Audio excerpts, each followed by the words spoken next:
Hello.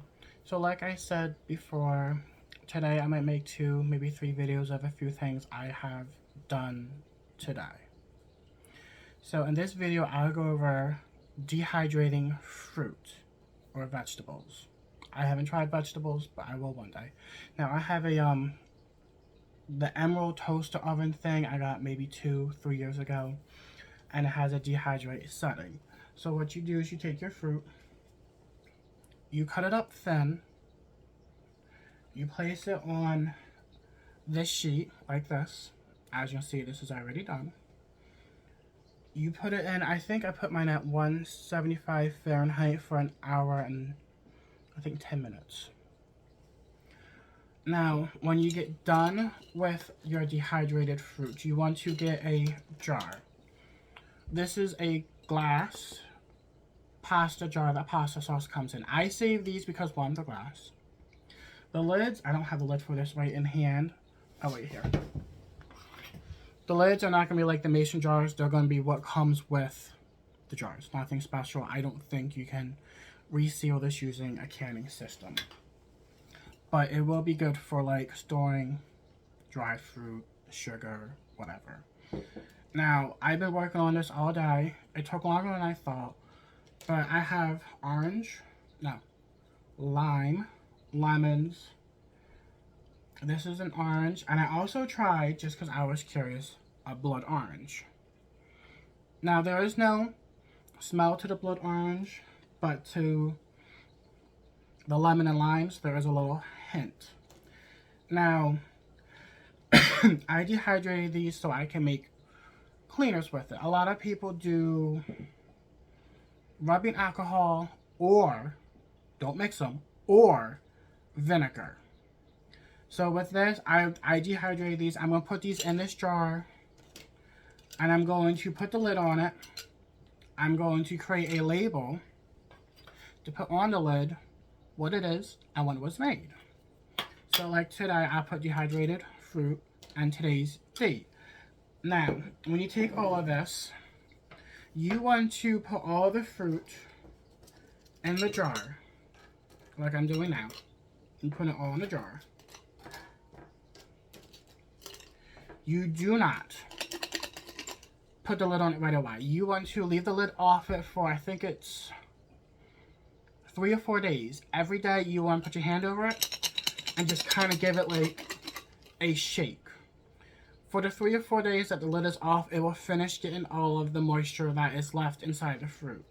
Now, most of the moisture, as you can tell, is pretty much gone. But I'm pretty sure there's still some moisture left in these. They don't feel like it. You know, I'm squeezing it. There's nothing coming out. But they recommend you not to put the lid on for maybe 3 or 4 days to let the rest of it, let the rest of the moisture out.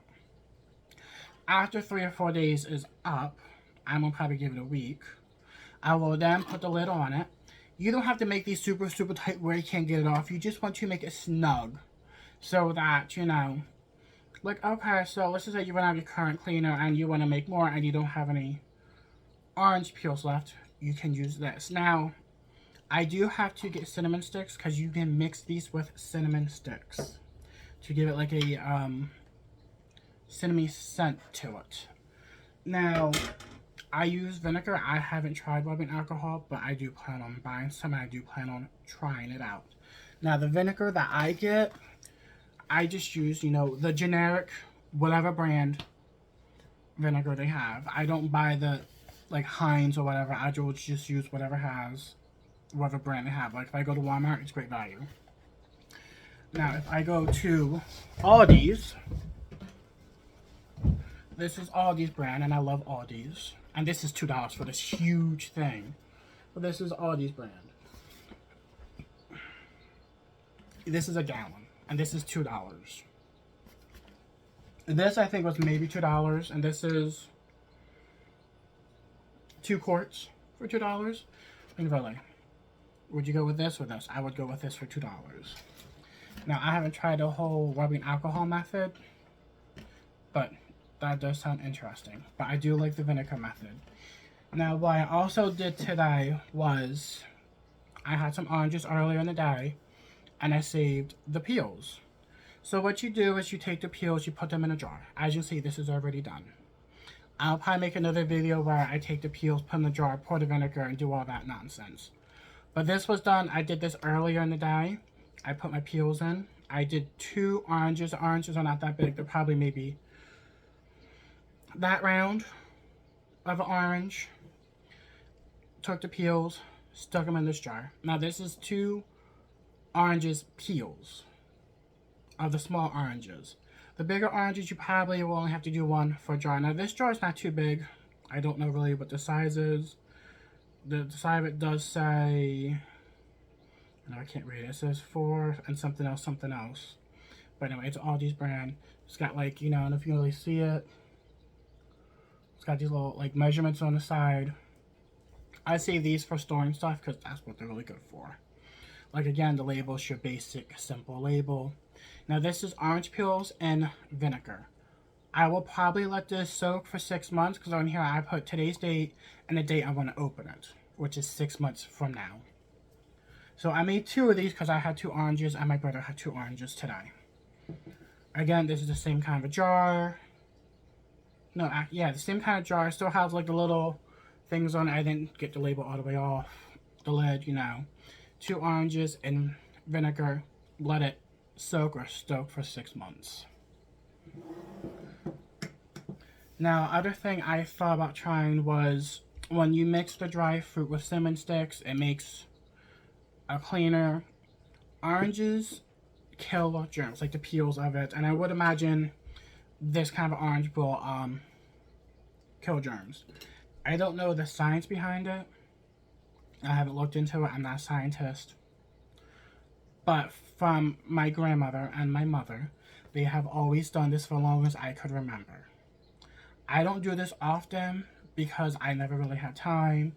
And when I was married, my partner was more of a snooty tooty kind of person. But we got money, let's just buy the big brand chemical stuff. So, being that, you know, I've been divorced since June 2019. Get my crap together, get my life together. I want to start making my own cleaner to save money. Now, you can get big mason jars. They're very hard to find, but I'm pretty sure they're on Amazon. Or if you go out, like, to tag sales, you might be able to find them. Maybe some thrift stores, I'm not sure. But if you got a big jar, it might be good. I thought about getting a big container like this and just putting the peels inside of the container. You would obviously have to pour some of that because when you get this, the vinegar is up to like this brim here. I don't know how that would work in something like this. It might be too big. It's something I thought about trying. I might try it. We'll see. If not, I will probably just save this smaller one and try it in this because, you know, this will probably take maybe 3 oranges. We'll see. Another thing I want to talk to you about, we're kind of turning gears here, are these oil lamps. I've had these for as long as I could remember. I have some big ones that have no oil in it. I have one right here that I have to clean, obviously. It's filthy, but it has no oil in it. Nothing whatsoever. And then I have 2 of these cute little small ones that already have oil in it. I've cleaned them. I don't use them as often as I would like because I'm afraid to break this part because it's so thin. But I did read up somewhere on the internet that these give off heat. Now I have big camping ones that I use for when the power goes out. But I just, you know, that's just when the power goes out. Now I had this one lit for a few minutes. No, probably been more than a minute. Probably been like 10 minutes. And, you know, just holding my hand, not too far from it, I can feel heat. And if you put your hand above it, you can really feel the heat. Now, heat rises. So you'll have to keep that in mind. So let's just say, I don't know, the power goes out. You want heat. You have nothing to use. But if you have these, and if you have bigger ones, these will truly help with heating. Another way is I light candles. I love candles. I don't buy cheap candles. I buy party light candles. Candles will also help bring heat into a room. I'm not saying go out and do that. Was that the that tan pot thing with the little tea lights. If you do like a regular size candle, I have one lit here. I've had it lit all day. It's in this beautiful candle holder. It's a 3-wick candle that I got for Christmas. But again, it's party light. I don't buy cheap candles. I don't buy... I mean, I will buy the Better Homes and Garden candles from Walmart. I will buy Yankee candles. But if it's not like party light, Yankee candle, or Better Homes and Gardens, I don't buy it. When you burn a cheap candle, I don't know if you guys looked into it. I don't know if you guys read up on it. It leaves like a black soot on your ceilings, your walls, tables, knickknacks, stuff like that.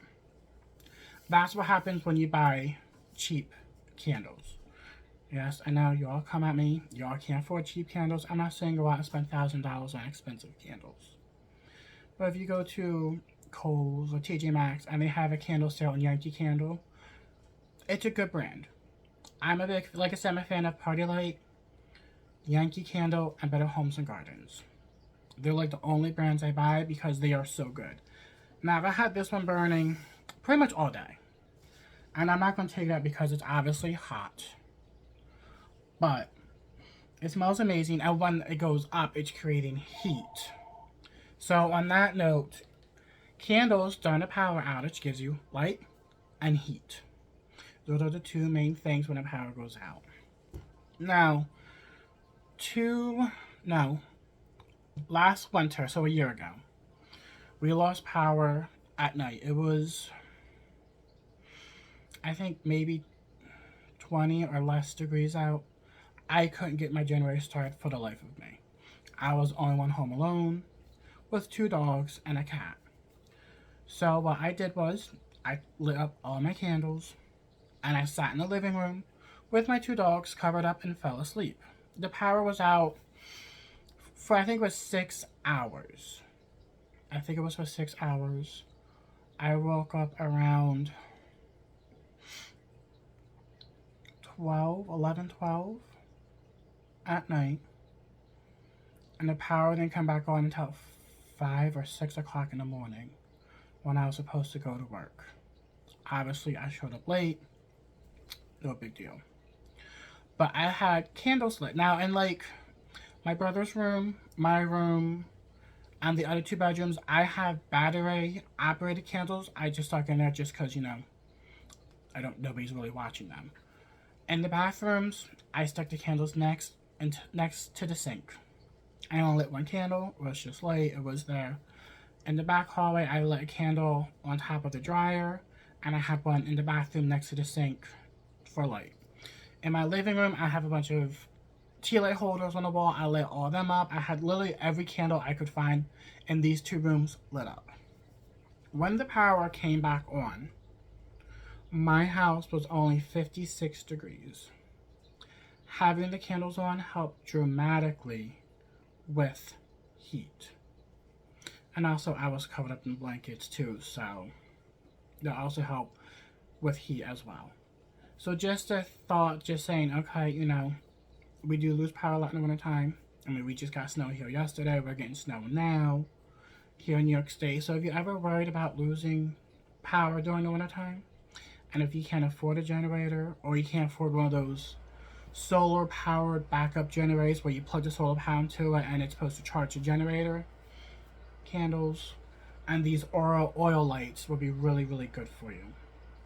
Now, I'm not saying you're out spend $1,000 on getting these, because these are very hard to find. First of all, I hardly see them anymore unless an old person, no offense, not being like negative or anything, not like an older person passes out, dies or gets expired or moves out of the house. That's when I see a lot of these. But other than that, I don't really see these anywhere. You can buy them on Amazon for new ones, but I like the older ones because 1, they've been used. 2, they have like an antique country look to them. I do have another big one, but I don't know what's inside the bottom. It's a dark color, so I'm gonna probably just dump it out and get the clear stuff you're supposed to use. I know there's certain oils you're supposed to use inside. I don't remember the name off the top of my head. But that's what I'll be planning on doing. Like I said, I'm going to take this one. I'm going to clean it, obviously, and put the oil inside of it. I have some, I think, out in my shed. I've had it for about 2 years now. But, you know, it's good to use these, especially in the wintertime when, you know, you lose power and you have no heat. Especially these bigger ones would definitely give off some, I would imagine, give off some good heat. There is some people I've seen on YouTube who have ones that are like tall ones, big ones. I mean, they're probably about like, I mean, the shades is probably a little bigger. I mean, this is probably a little bigger, but they're big ones, and they use them during the winter for light and heat, and also just kind of give that nice, you know, I guess you could say like synthetic or fiery vibe to like the room or something. So these are always something good to have. Another thing is, now I have the camping ones. I will do another video on those. I'll have to go get them out of the closet in my guest bedroom, and I'll bring them out and I'll do a video on them. I've only lit it up once. There is fuel in it. It's always good. I know they're for camping, but they're always good for emergencies. They also give off a lot of heat. I will go in a little more detail how I acquire them. And I'll probably go in a little more detail how I acquired these and a lot of other things I have in my house. Now, I find interesting that I want to share to you guys, like, oh look, I got, I don't know, these, and this is how I acquired them. Or I got those camping lights I was telling you about and how I acquired them and how they work and what I think of them. So, those will probably be a video I'll probably do next week when I pull them out of the closet. This probably be my last video for this week, just because, you know, I showed you the dried fruit, your own cleaning solution, and these. I mean, this one, obviously, I'm definitely going to clean because it's filthy. I've had up on the shelf for years, and it's screaming help. It's saying, please use me. So next week I'll probably do a video on the camping light that I have, or camping lights, because I have more than one.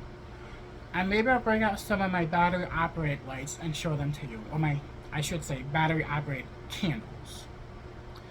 And, you know, just kind of show you what I have for if the power goes out or whatever. So maybe we'll make that plan for next week. Enjoy your day.